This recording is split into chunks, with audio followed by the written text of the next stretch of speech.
Good morning. So, I have a jig here that I want to show you.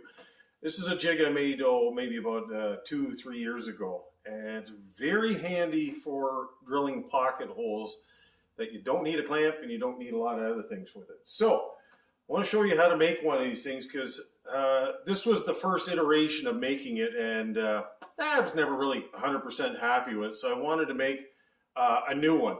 So, let me show you what it is first. So this is a Kreg boring jig, and you can buy these on Amazon or whatever.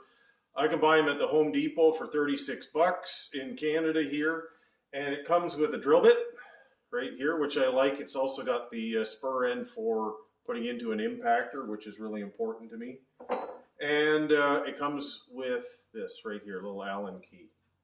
The nice feature about this is, I don't know if you can see that on the camera here, but it's got some graduations here. It says 1/2 inch, 3/4, and 1.25 inches. And all you do is you just move that collar for whatever size you need, and then cinch it down with the Allen key here. But anyways, this is meant so that you would put it on a bench here, you'd clamp it down, and you'd bore your hole, and away you go. And that works great.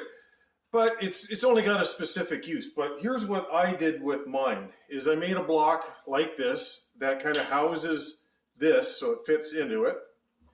I got a bolt that just fits into the hole, somewhere in there. There it is. And then it's locked in place. And what it is it gives me the ability to drill holes like this, just by pushing it down. But what I'm finding is it gets a bit tippy, you can see there, right? So I need some more stability that I can push down on it like that. So I'm going to modify this, because I've tried this over the years, and I've had to do this on job sites where I needed the jig and I didn't have a clamp, so I just hold it down with my hand, but it slips around a bit, and after a while that kind of doesn't feel so good on your hand. So here's what I made today. Basically, it's 4 pieces, a top and a bottom, and 2 sides. So on this top part, which is going to be this one right here, this is about 7 inches long by 2 3/4 wide, roughly. And then these are about 1 inch by just under 3/4 of an inch. And that's important because this dimension right here is not 3/4 of an inch. It's about a 32nd of an inch less. It's probably like 18.5 millimeters kind of thing if you're going to do it in metric. So that's something you have to, if you're going to make one of these, you just need to kind of gauge that out slightly. So anyways, what I've done here is I've also made a little notch in here. And the only reason is because this thing's got a little bit of a kind of an angle right there. And I want this thing to go all the way to the end here, or at least almost to the end, like that. So this is what I'm aiming for, right about there. But I still need an ejection port right here, that piece in the middle, so that your chips can fly out. So I drilled a 3/4 of an inch hole here, and then I drilled a bunch of little holes here, which will line up with these so I can just kind of index it properly. That's here nor there. Like if you want to just make this static for 3/4 of an inch or 7/8, whatever material that you're doing, you can make a couple of these and have one for 5/8, one for 3/4, one for 7/8, whatever you do. And it's easy. You just grab it and put it together. So all I've done is basically the width of this is that dado that goes through here, or the groove. And all I did was just run it on the table saw and stopped it at about 1.5 inches. And then once I drilled that hole, it made it kind of nice and clean. So what I want to do is just glue these side pieces on here like this. So this is what I'm after, right there. Okay. And then I've got a base that's going on here like that. And if you see right here, it's going to, this base right here, which is going to be my index for my stop, references to just at the bottom right there. You can just see that line. Basically, it's at the end of this thing right here. It's that that is your stopping point. So that is your end for 3/4 of an inch right there. I'm going to leave this all put together so I at least have a little bit more room in this jig. But basically this is what I'm going to be gluing up. And the thing is, I don't want to spend a lot of time doing this. I want to get this done as quickly as possible because these are just jigs and fixtures. I really don't need them to be that pretty. So I don't want to invest like a ton of time into these things. If I can throw nails into it, I don't care. I just want it done. So same thing here. Just put a little bit of glue.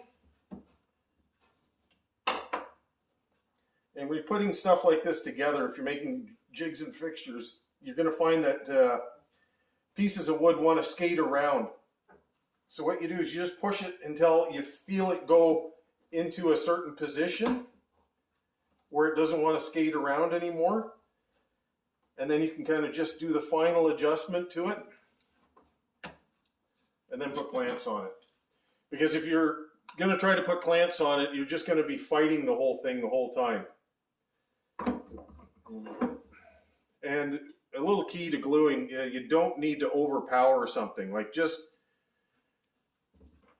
2 little dabs of glue like that is more than enough to do something like this. Same thing. Because here, like take a look at the penetration on that. That's pretty good. Especially just on a little jig like this. It's not going to come apart. It's not like a piece of furniture or anything like that. Okay, so now I'm just pinching this together so it's nice and tight. Because this is important because I don't want this thing to be flopping around. So when this thing is in here, I want this nice and tight like that. That's how I want it. So I've got those 3 holes on the back here, and that indexes where the position of this is. So I'm going to line up those holes, which is like that.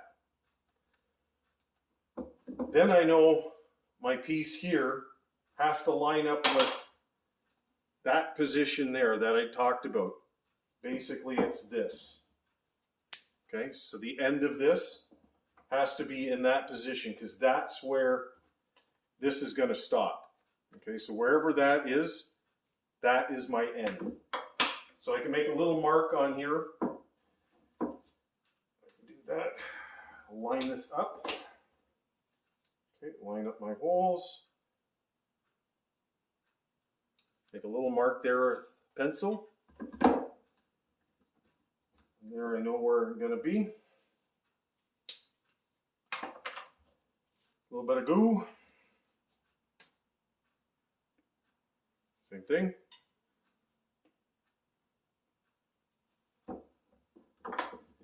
These ones will have already set up, so I can now switch them out.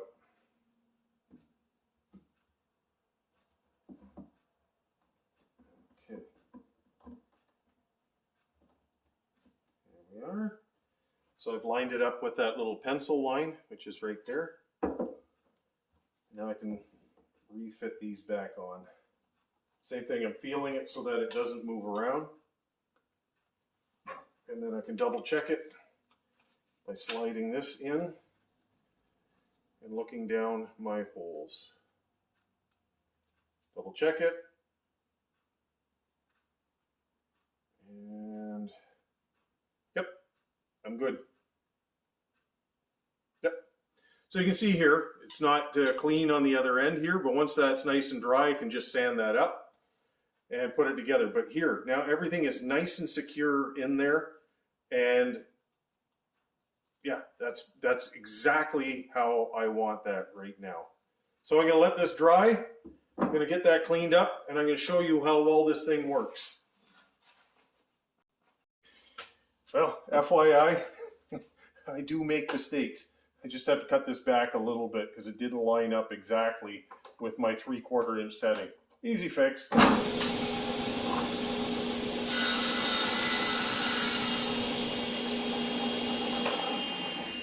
There we go.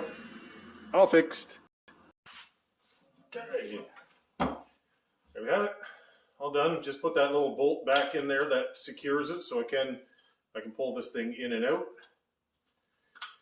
that. Oh, come on, made me a liar. There. So that moves in and out nicely. And then I can just easily reposition it. Like so. All right.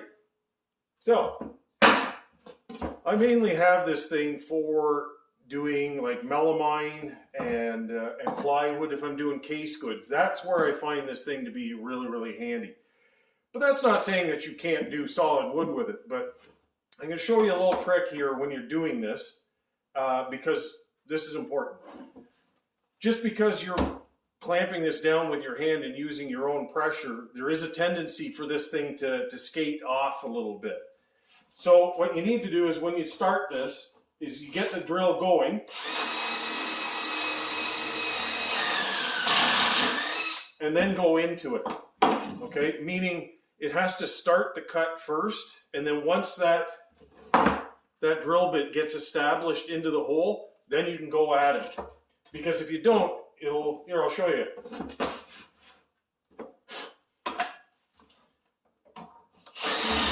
See that? It just kind of skated over the surface right there. And then you have the chance of breaking your bit, and then you gotta buy a new one, and it's all time and everything else. So, put it down.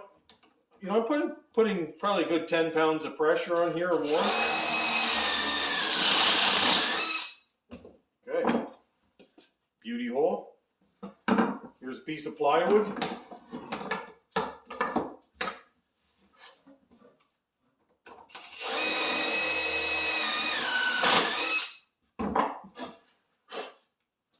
Nice.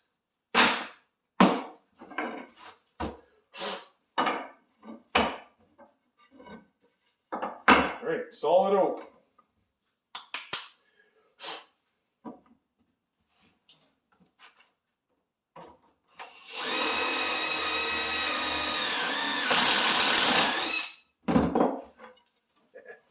There you have it.